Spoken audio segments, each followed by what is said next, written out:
And a quick recap of what we did in the last lesson.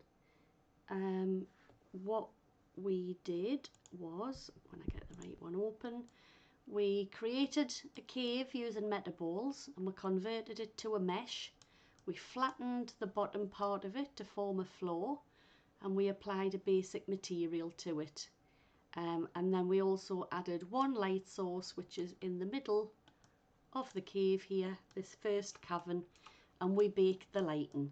We also created a second UV channel for the light maps in Blender rather than using Unity's own generate light map UVs tick box, because it's rubbish and it's way better to do your own, much more efficient.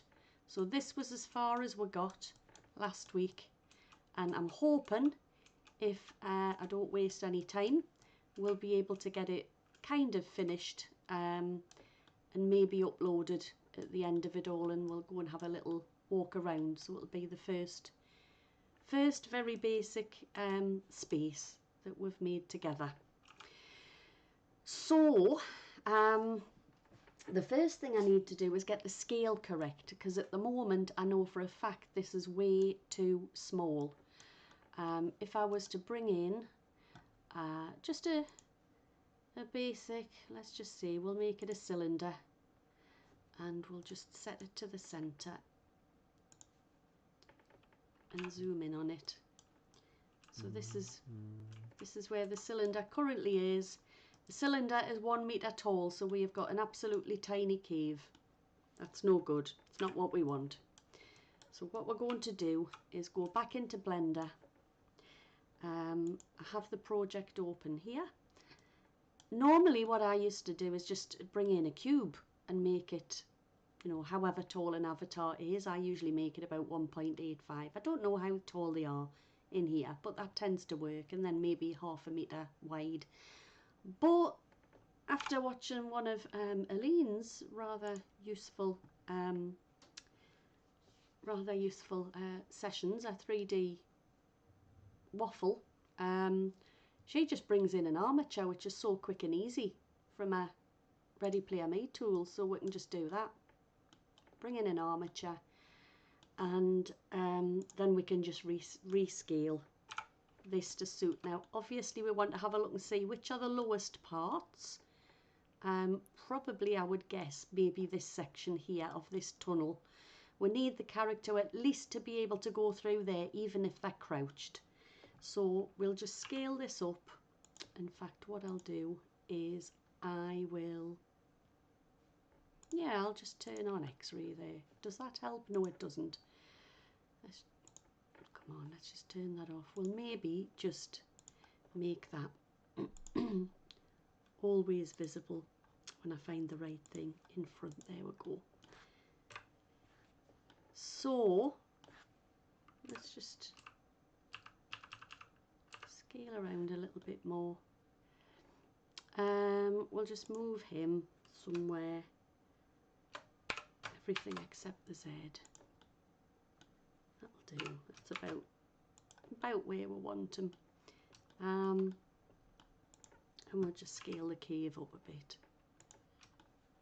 We're still guessing a little bit at this point, but I would guess at this point we're probably okay to get our character through.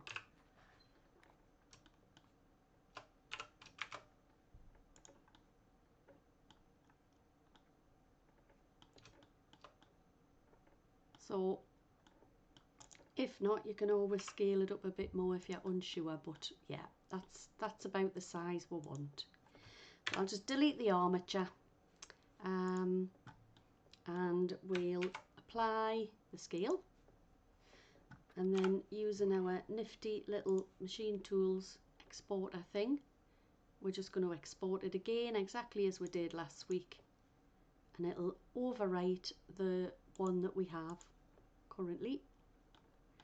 And now it's huge, so we've got to go all the way over here because the whole thing is expanded in size. That should be correct. Let me just bring in a quick cylinder again.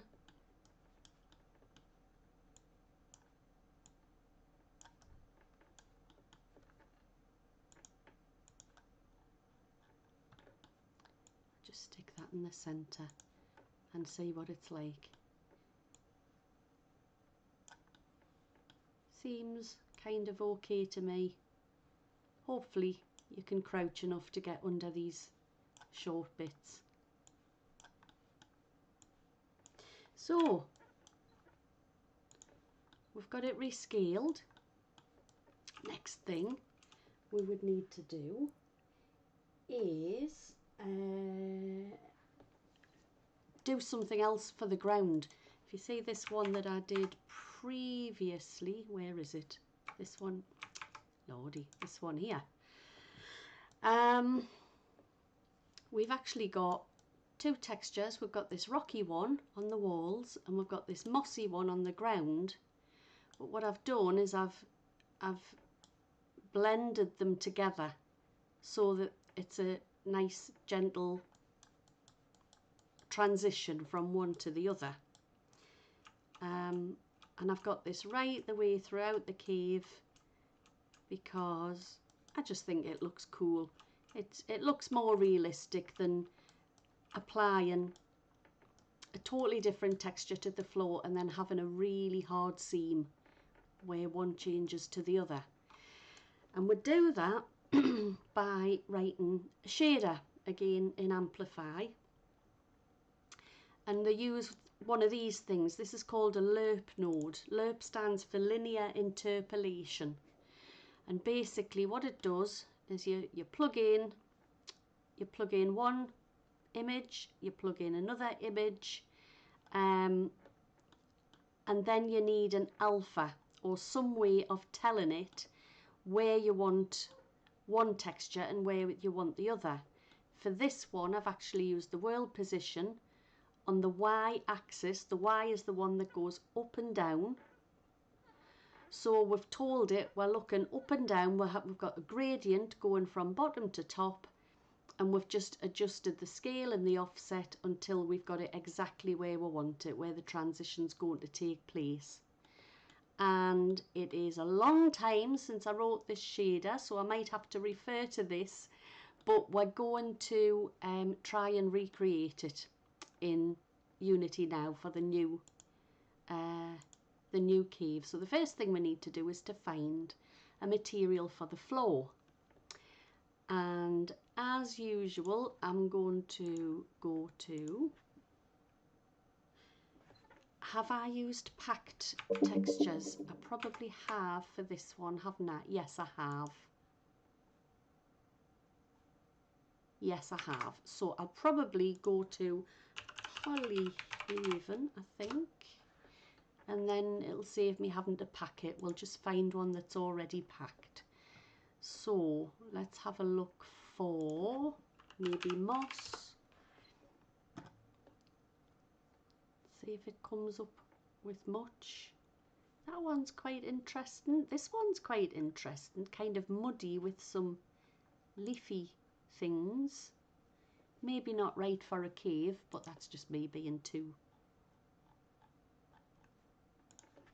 finicky. But yeah, there's plenty to choose from. Any others that I like the look of? Not really. You know what? Let's go with this leafy one that I saw originally. Although that one might blend in better with the walls. Let's have a quick look. Yeah, I think that one might just blend in better. So we'll have a quick look and see what we want. Ambience, roughness, ambient occlusion, roughness, metallic, diffuse and normal. That'll do nicely, thank you very much. And 2K will do. So we'll just open that up and unzip, and we'll just drag that into here. And wait, what was it called? Aerial grass textures. Right, so this is the packed one. We want to tell it it's not a colour image, even though it looks like it. It's just a load of grayscale maps in each of the RGB channels. So we'll tell it that it's not sRGB. and this one we need to tell it that it's a normal map. So that's that set up. We can always try it out by creating a quick, let's just create a quick material. Oh, we can't because it's a packed texture. Lisa, you idiot. Right, we're going to use, have I got me arm shader? Yes, I have. So we'll just use that. And we're going to plug in the packed one, and the albedo, and the normal.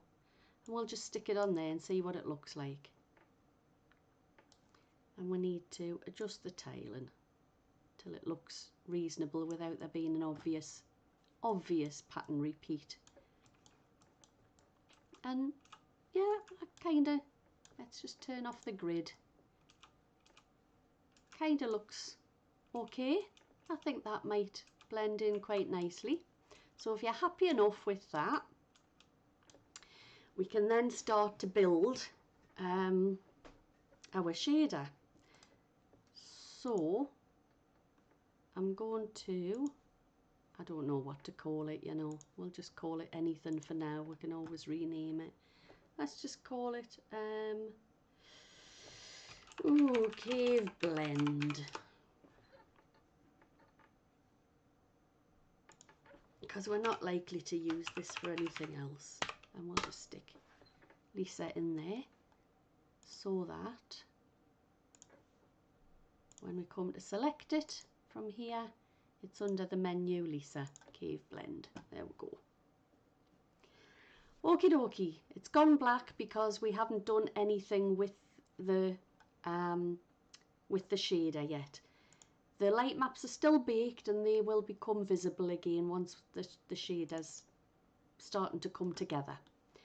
So this is where I need to refer to my previous one. So what I've actually done, I've got the floor colour and the floor normal. Actually, I haven't used a packed one in here, you know, so we're not going to use it. Got the floor colour and the floor normal, which is making up, obviously. It doesn't look like it is there, but if we change the material, you should see.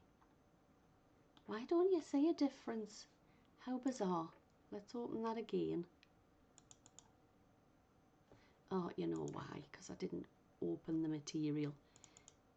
Here we go. Man, I am such a numpty at times. So now you can see we've got two different ones. We've got the moss diffuse and the normal, and the wall diffuse and the normal. They are going into separate lerp nodes because we want to lerp the colours together, which is why that one goes into there. That one goes into there and that one goes into there. And then the alpha that we're using, if you follow that back, is a generated one we've done using the world position. So we're going to give that a try. We need to bring in these 4 textures first of all. So again, like we said last time, you hold T and just click on the screen and you get your texture sample nodes. We're going to rename them. So we're going to call this floor colour. And please no comments about me spelling it wrong, I'm English. And this one, wall colour.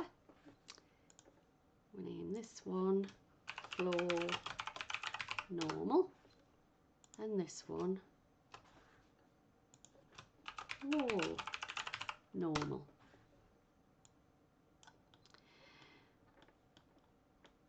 And then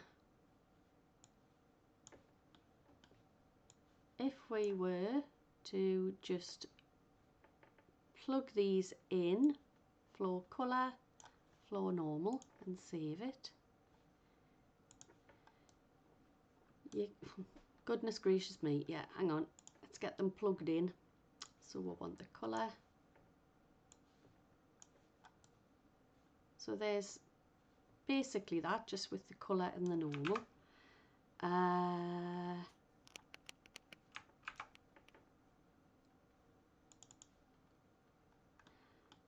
If we plug in the wall colour and the wall normal, which are going to be different, I'm just going to padlock that in place and get me rock wall textures.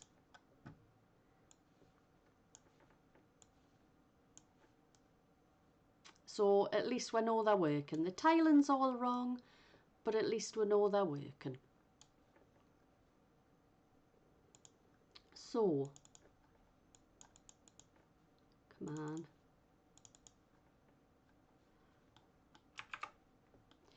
So then we need to set up the rest of it. Now, we need to, in order for this lerp to work, we need an alpha. So we're going to set up the lerp nodes first of all, and that's easy. We just press L and L again. We want one for the colours and one for the normals. So we'll disconnect these to avoid confusion. So we'll put one in there and one in there, one in there and one in there. So the two normals go into one lerp node and the two colours go into one lerp node. And we'll just double check that we've got that right. I have absolutely no idea why I've got that plugged into ambient occlusion.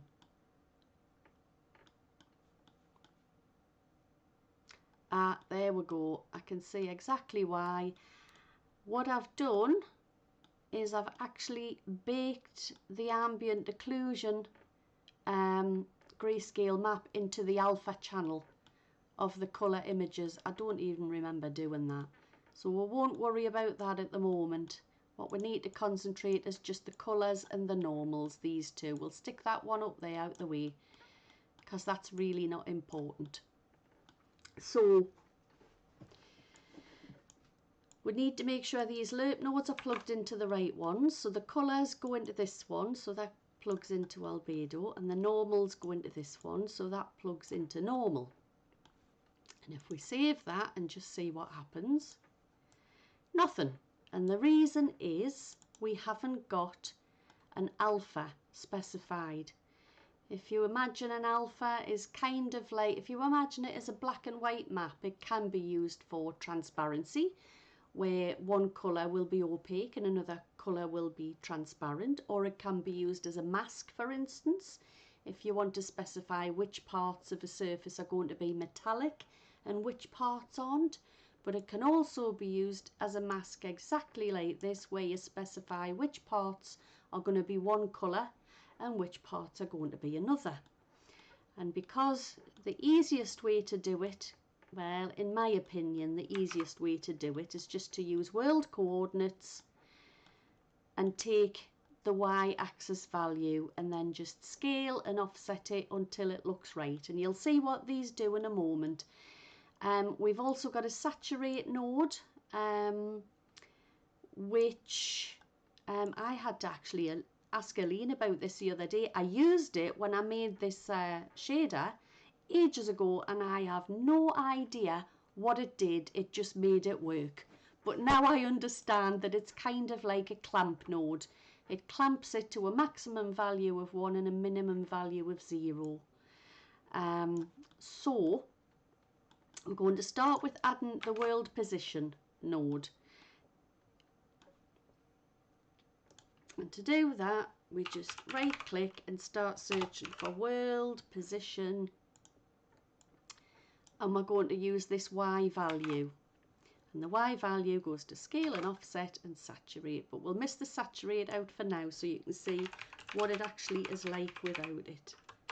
Scale and offset. There we go. And we're just going to plug that directly into the alphas of both of these lerps. And we'll save it and see what happens. Now it just looks weird, it's gone all bluey.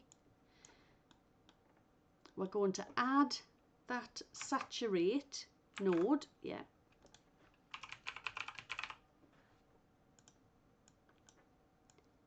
We'll plug it into there, and then we'll plug this into both of the alphas.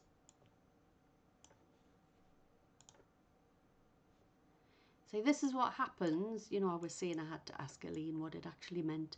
This is what happens when you have no idea what you're doing. You just throw nodes in to see what happens and you think, that looks okay, I'm leaving it as it is, but I've no idea how it worked. Anyway, you can see here it's kind of working. We've got it blending a bit, but it's still a little bit of a harsh line. I would like to be a bit softer than that. And what would be nice if we could also have some of this rock kind of showing through the mossy floor a bit as well. And so this is where we add the scale and offset. And here I've literally added scale and offset, and these are just float values that I've added. I've just renamed them, but they get plugged into the correct things here. We know we need a float, which is just a single digit, because all it's asking for is a single digit in here. So we just press 1 for one digit, create two floats. One of them I'm going to call scale, one of them I'm going to call offset. And normally what I do to start with is I give them a default value of whatever it says in here to begin with.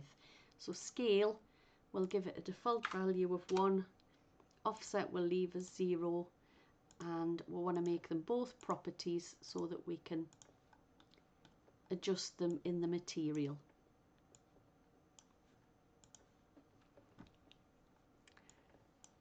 And now what we should be able to do, we've got scale and offset, is we can alter these. So that one moves it up and down. I like to have it, you know, high enough for it to give it space to blend out well.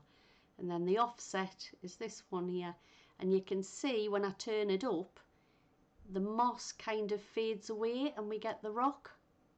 So we have it just enough so we can see a bit of the rock through it, but it's still got a mossy feel. Maybe that's a little bit too low. We'll try a little bit more moss. And by the time you get up to it, we can even increase this a little bit. It's just a case of playing around with it until you're happy enough with the way it looks. But I quite like that. We've got the moss creeping up the wall a bit. It's different enough to actually look like it's still a rock floor, but there's just a bit of crud and grunge on the floor, which I think is quite nice. So that's working well. The next thing I would normally do is control the tiling. And in here we should have tiling. I've also added normal strength. You may not need that, but I think in the texture that I used for my original test space, when I can get the thing open, my original test space, the normal was way too strong. I mean, that's turned right down and it's baked and it still looks quite strong, I think, in my opinion. So that's the only reason I added a slider to adjust the normal strength, but most of the time you probably won't need to unless you're really, really finicky and would notice the tiniest little differences. So all I'm really going to do in that case is to add tiling, and for that we need something to plug it into that has a tiling node, which is texture coordinates, and then that goes straight into whatever it is you're wanting to tile. I've set this up twice because I've got different values. If I was going to have the tiling exactly the same on both textures, I would have just used one node and plugged it into all of these, but I need different values. So I'm going to add texture coordinates, which I could have done just by hitting the U key. And we'll plug one in there, and one in there, one in there and one in there, and we'll add a float for each of them. Plug those into tiling, and they always start at 1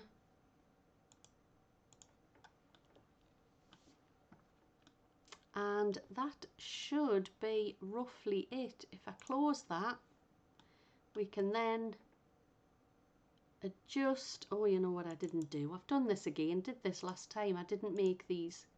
Oh, that is a property. That's not a property though. Let's try save that. Have I got 2 tilings now? Float 0 and a float 1. Lisa, you complete and utter. We're going to call this floor tiling, and we're going to call this one wall tiling. So now at least I know what I'm adjusting. There we go. So floor tiling, we'll just increase that till we think it looks reasonable.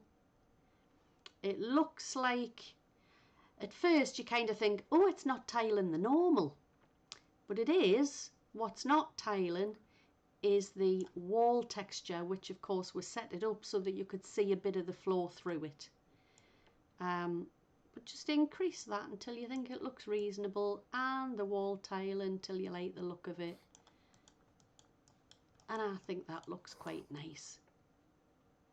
So I know that's probably a little bit complicated, but I think it's a good introduction to at least show you the power of writing your own shaders. You can literally do, well, the world's your oyster. Once you've learned how, you can do what you like. You can achieve some really, really cool effects. And this, in my opinion, this is quite a simple shader. You've just stuck a few textures in and blended them together and added a little bit of jiggery pokery at the start of each one, and that's it. So we've got that set up. Let's see. I think the next thing what I wanted to do was to start adding stuff to the cave. I think what I'll do first though is we'll stick a few more lights in, because we've got a whole cave system that we're not exploring, and we can put stuff around, which I think is quite cool. So we'll just duplicate this point light wherever it is. Let's just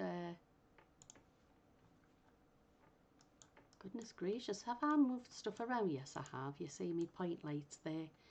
That's because I scaled the whole cave, and then the point light was in the wrong place. We're going to be rebaking it again anyway. So we'll stick that one in there. In fact, what I'll do is I will just clear that lighting for now. We'll duplicate another point light and stick it in there. And we could even duplicate it another couple of times and just light up these tunnels a bit. We'll probably want to reduce the intensity of these because the tunnels are a lot narrower, but for now we'll just leave it like that.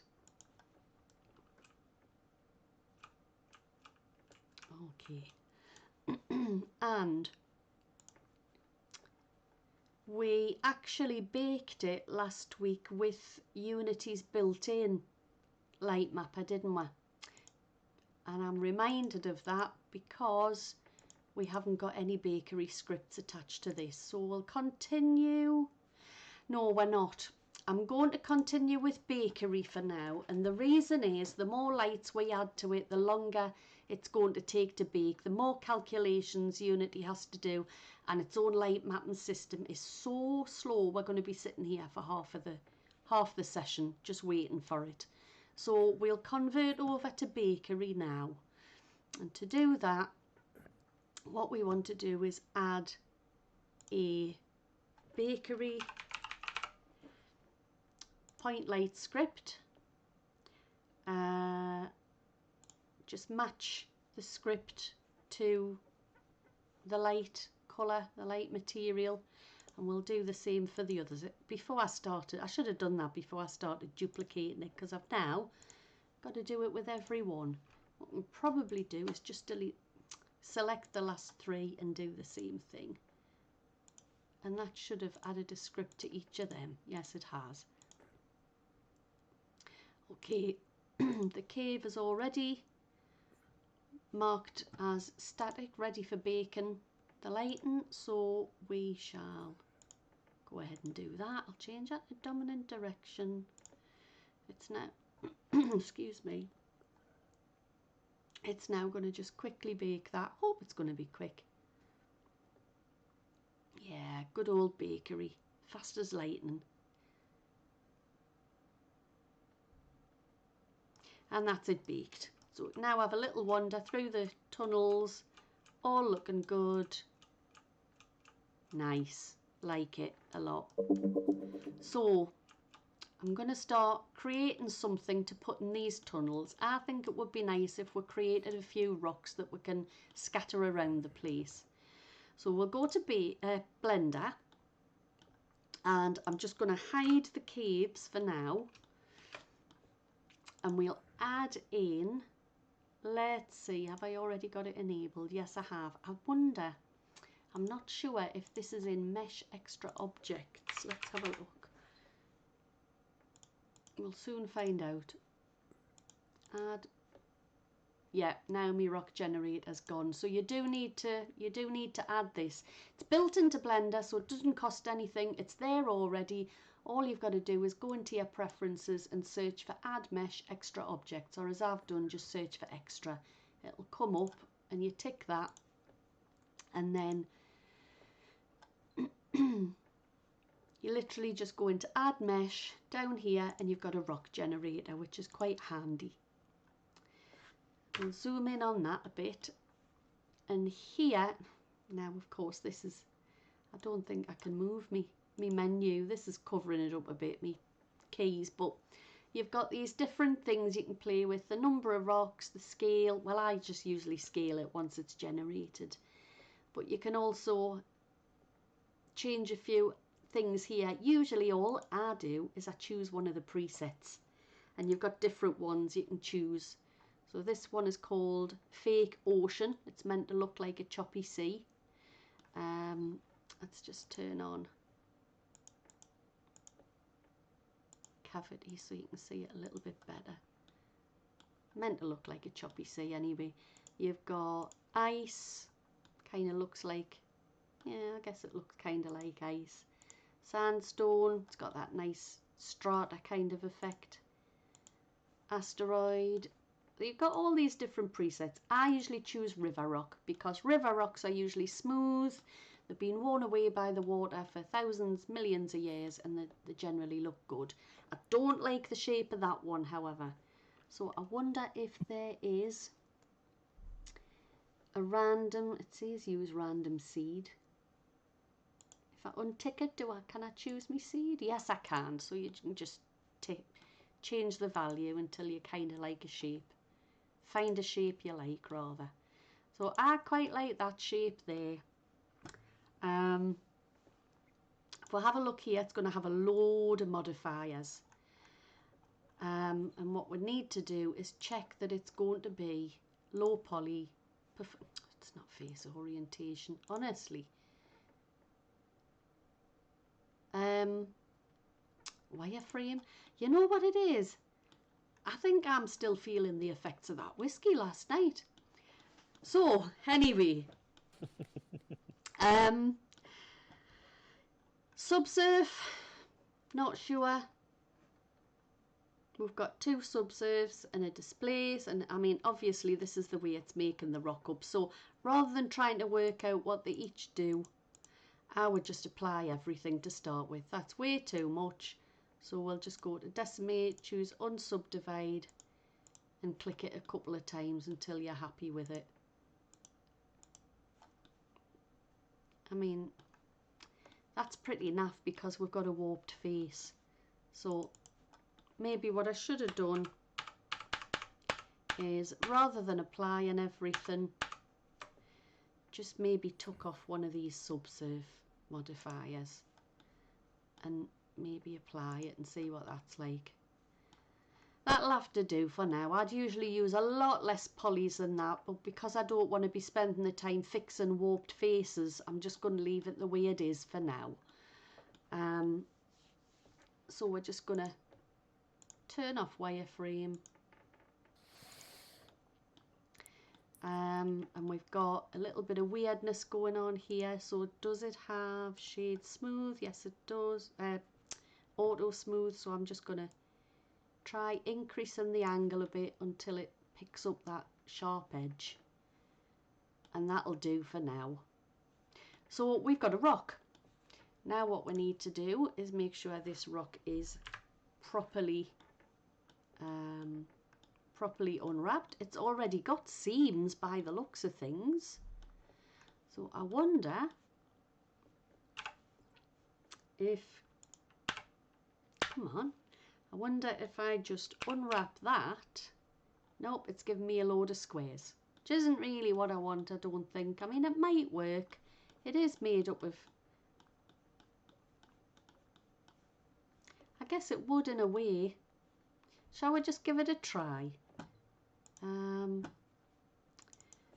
I'm creating the second UV channel for the light maps, which we're just going to make possibly a straight copy of this. I don't know, it depends if all these squares are joined. No, they're not. They're not at all. So we're going to get rid of that. Don't like the way it's been unwrapped. I wonder what these red edges are then. Oh, they're purple. Anybody know what purple means? I haven't got a clue. Is that crease? I've no idea. So what I'm going to do in that case is we'll probably just try, we could just try using the same edge. It is crease, right? I had a thought, because blue's sharp, isn't it? Red is seam.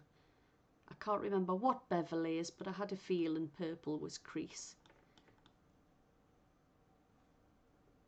I'm just going to use Smart UV Unwrap because I can't be bothered to fiddle around with it. And to be honest, I don't think it's going to make any difference anyway. When I think about it, we probably don't even need to unwrap it, because for these rocks, I would like to use a triplanar shader, which is what I've done here. Not that one, but these rocks here, I've used a triplanar shader because it allows me to add something on the top. It's useful for like snowy scenes if you want snow settled on it, but I wanted rocks with moss settled on the top. And you can tell it's a triplanar shader because the rock moves with it. The rock texture is fixed in world space, so when the object moves, the texture moves as well. And the same with the moss if I move it from side to side, which is handy because it's a lot easier sometimes to texture complicated shapes. There doesn't seem to be any sensible logical place to put a seam for your texture, you can't get around it, and there's going to be a seam visible regardless. This is where triplanar shaders can come in very, very useful. Excuse me while I have a cup of tea, my voice is so dry today. So I've unwrapped it anyway for the hell of it, but we still need the second channel for the light map. So we've got a rock. We'll bring our cave back. We'll see what the scale's like. You know, it's kind of all right, I think. Depends on how big you like your rocks. So we'll leave it like that for now. Dead in the centre of the world. I'm happy where it is. So we'll just give it a name, and we're going to call this one Rock 1. Spawn rock. And export it. So now there is our rock. Looks black, but that's because we've got baked lighting, so we'll just clear that for now. There we can see the rock, and we can stick it anywhere you want. We'll put it, come on Lisa, we'll put it over here next to the entrance to the cave, and we'll bring it up a bit so we've got a bit more of it showing. And we can go in, we can spawn another rock if we want. So we're just going to hide everything, and we'll add another rock generator. Ooh, that's horrible. So we'll choose a different seed. Is that the one I had before? I don't think it is. No, it's not. But it's a bit too similar. Oh, that's an interesting one. Shall we have that? And we just need to increase this again to get rid of any sharp edges. Looks quite odd, doesn't it? So we'll call this one Rock 2. And we don't need many different shapes, because what we can do is we can reuse all of these rocks over and over again, and if we're careful where we place them, you'll never know that it's the same model that we're using. So we'll bring that one in.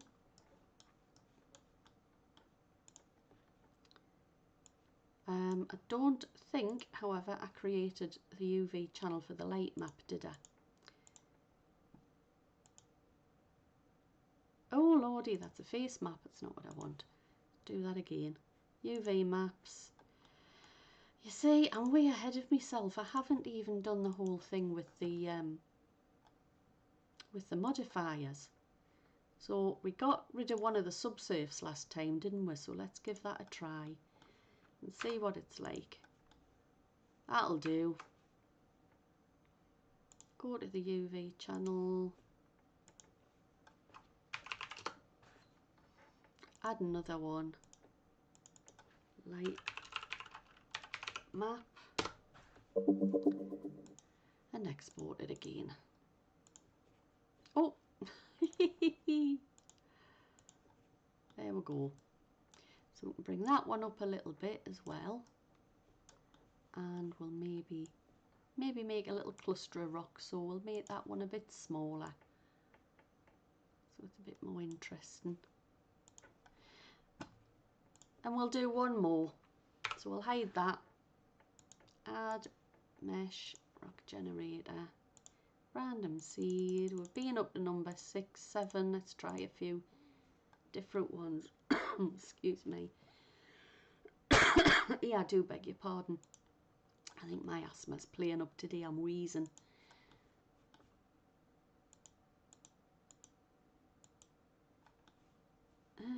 That one will do. Looks interesting. So take off one of the subsurfs. See what it's like. That'll do. It's much the same as the one before. Increase the angle to sort out those sharp edges. There we go. And we'll call it Rock 3.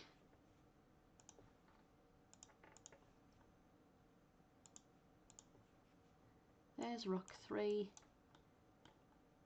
And we'll put this over here as well. Bring it up a bit. Maybe even lean that one over a little bit.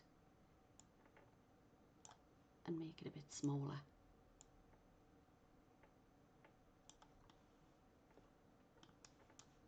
It's a bit odd. Looks like it's almost floating, doesn't it? So we'll bring it down a bit. Now the reason it's going off at an angle, if you remember, is because I'm using object coordinates, object space. If we used global, we could bring it directly up and down.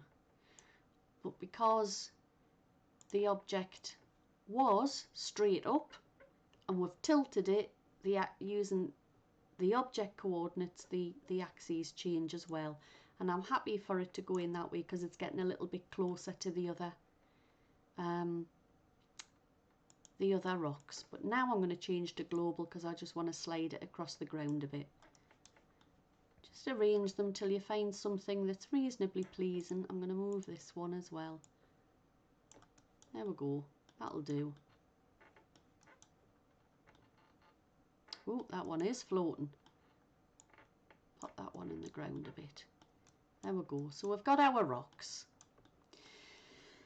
Now, this is where I've got to try and remember how I did this. So, we're going to create a new shader. And this time, I'm going to call it triplanar.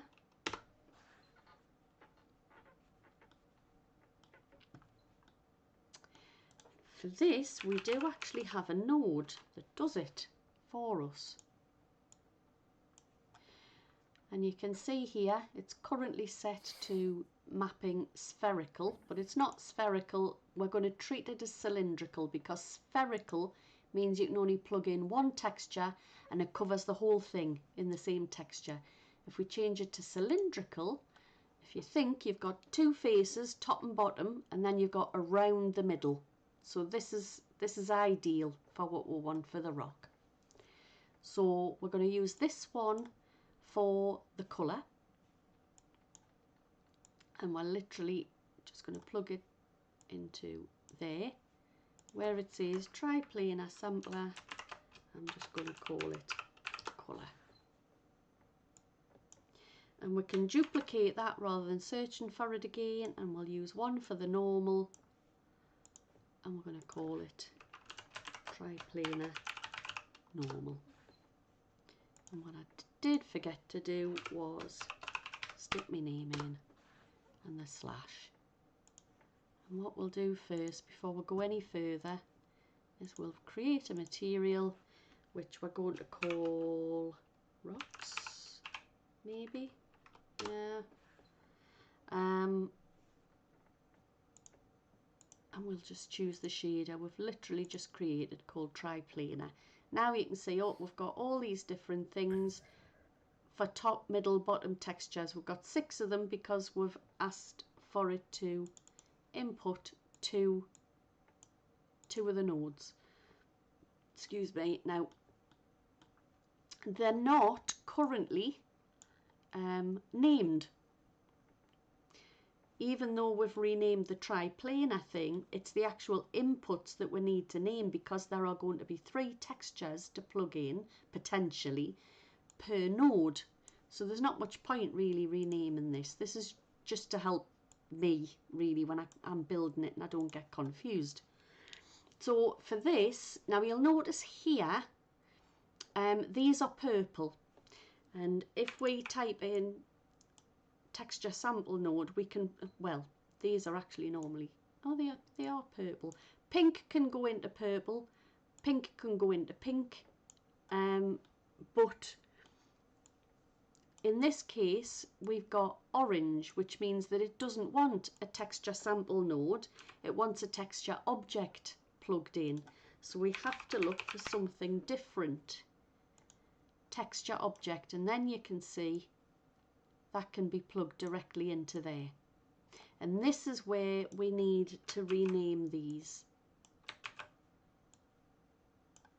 So in this case, I'm only going to use 2. I'm going to use one for the rock and one for the moss. So we can name them that exactly, rock and moss.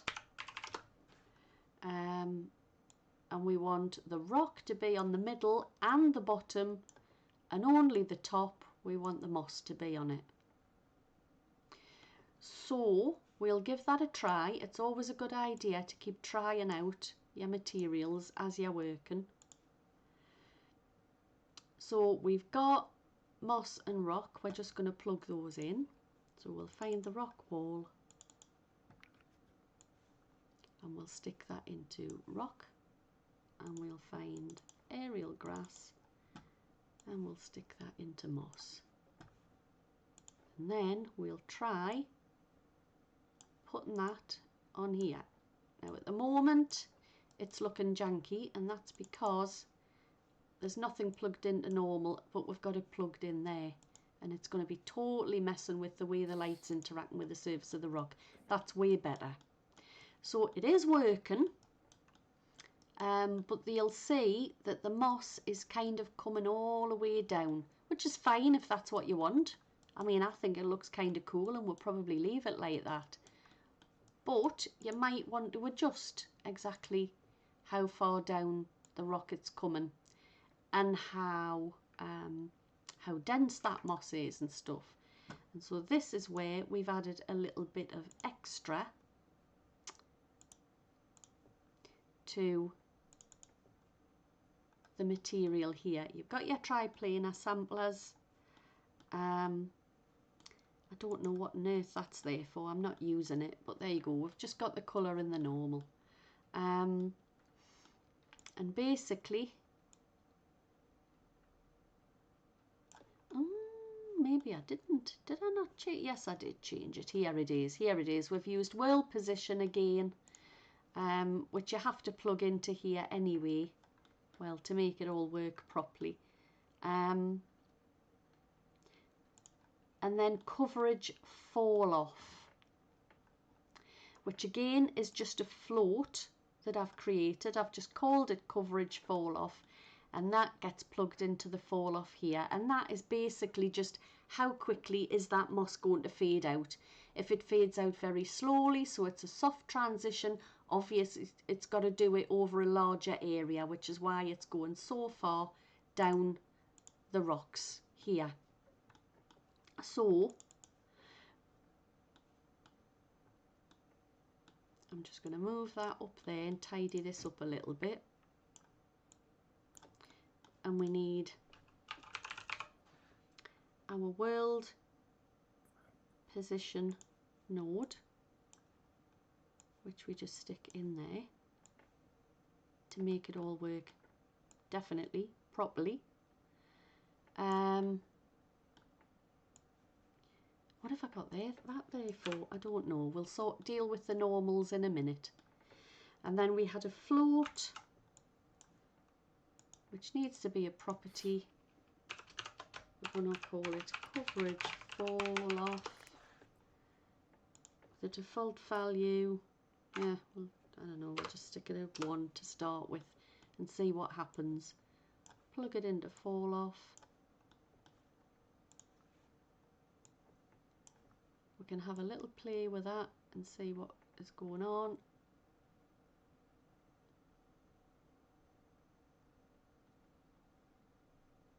So you can see the higher we go, the more dense the moss on the top becomes, but the more quickly it fades out.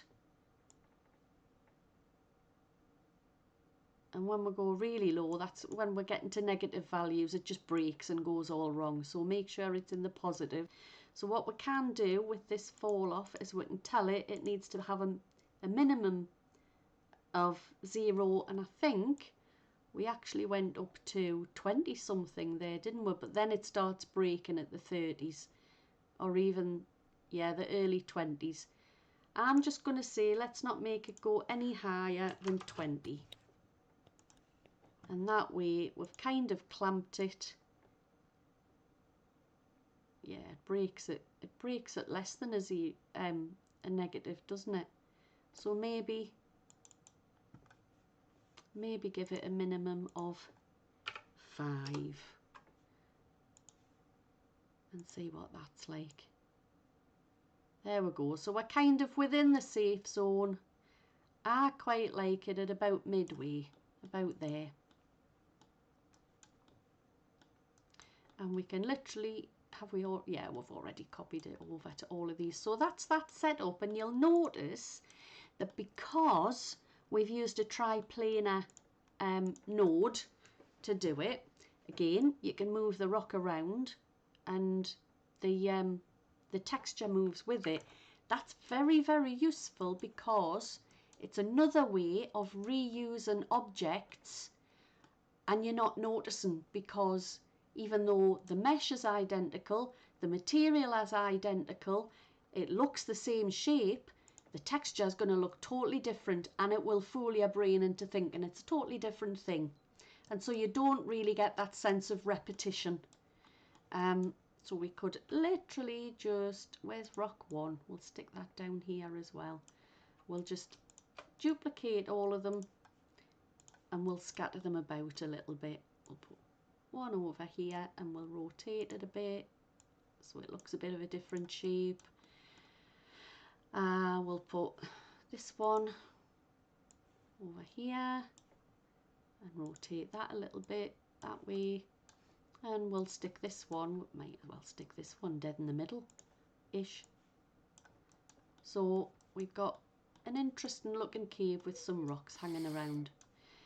We should have already, if I'm right, done light maps for them all. I don't want to have to export them all again. That one has, that one has, that one hasn't. Did I not even unwrap that one? Lordy. Right.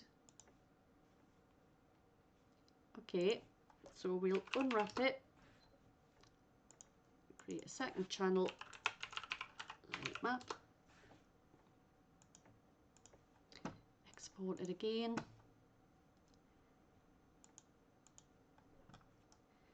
and that should be it. We want to mark all of these rocks as static, and we'll bake. And would you believe we've been on with this an hour and all I've done is covered a couple of shaders, so we still haven't got this uploaded, but I think we've got the hard work done here. Next week what we're going to do is we're going to scatter these same rocks, these 3 rocks, all over the place. We'll have some in the corridors and some in the caves. We'll add colliders, we'll bake the lighting, we'll do some occlusion culling, and we'll upload it. And that's a promise. We'll definitely get it uploaded and we'll walk around next week. No, what, sorry? We're just gonna trip over them, like. Yeah. Well, I'm not going to add colliders to the rocks. Right. We could do, but it's going to make it difficult to get through the tunnels if we have to crouch. But Well, obviously this is we a need race, one right? for the cave, otherwise we'll just fall, won't we? So, so there it is baked anyway. We've got some shadows. It looks quite atmospheric. And I think, I'm sure you'll agree that these rocks look actually pretty awesome, I think.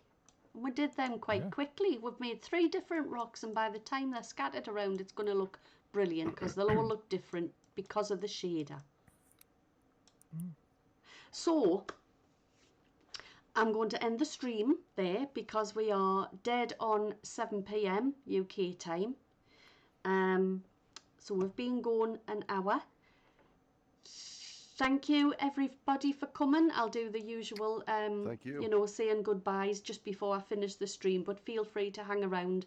And I hope this one, I realise this one might have been a little bit too advanced, but it's definitely worth dabbling in your own shaders if you're able to the sooner you get into it, the better, in my opinion. And we'll do something a little bit simpler and get this world finished next week.